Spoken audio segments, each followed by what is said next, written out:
Hey y'all, welcome back for the first episode of 5-Minute Comic Reviews. I'm your host Hunter, and this is going to be your home for comics and reviews for 5 whole minutes. If you're at a loss for what adventures to read next, or you've never laid eyes on a comic panel in your life, congratulations! We've actually got a really great story today, so let's get started.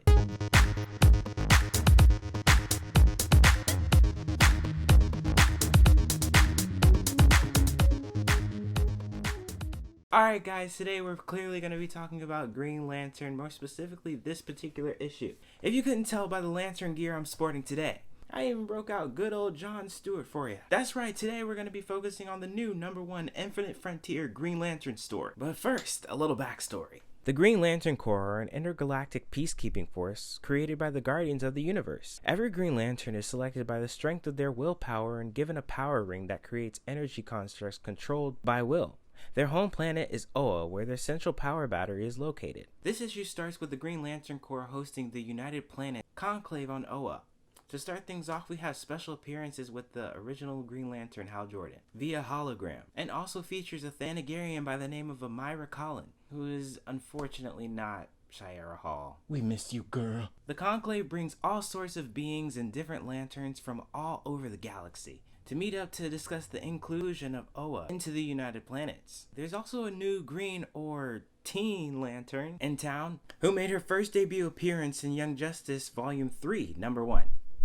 Yeah, this is a good book. This is a good book. Go read it. You should go read it. Now, her name's Teen Lantern. However, she's an 11-year-old named Kelly Contilla. She hacked into the Green Lantern power battery from her mother's house in La Paz, Bolivia, and rigged it to pull the source energy into her power gauntlet, and reprogrammed it to do whatever she wants without the Green Lantern Corps' knowledge. So yeah, she's pretty smart. Naturally, this eventually leads to conflict once John Stewart discovers that she's done this. I'm just so happy John Stewart is the main protagonist of this comic. Justice League fans, stand up! John Stewart finds Kelly and brings her back to Oa, so the Guardians can study her mysterious technology, much to Kelly's protest. After some intense testing, the Guardians discover, though the gauntlet shares similar design elements, that it in fact is not of Oan origin, leading them to believe that Kelly's appearance is no coincidence. Now, the Guardians are deity-like figures on Oa and are therefore able to foresee certain events before they happen, so it makes perfect sense why they would be skeptical of the appearance of a child armed with the replica of Oan technology,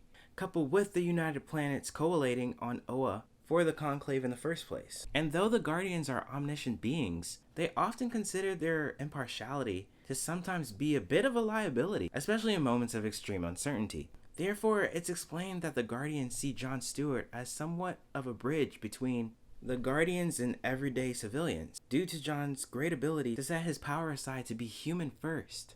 And that's why he's made core leader. See, the Conclave is being held to gather all the United Planets to vote on whether or not the Lanterns will be the galaxy's sanctioned enforcers, which is met with great hostility from the rest of the planets, as shown when Simon, another Green Lantern, takes Kelly to the Battery Plaza where the festival that's coinciding with the Conclave is being held. A witch from another planet overhears Kelly talking to another alien about her time on Gemworld, again referencing events that take place in Young Justice. The witch is angry the Guardians closed Gemworld, all to prevent dark magics from escaping and wreaking havoc on the galaxy. So this evil witch came to the Conclave looking to start a fight.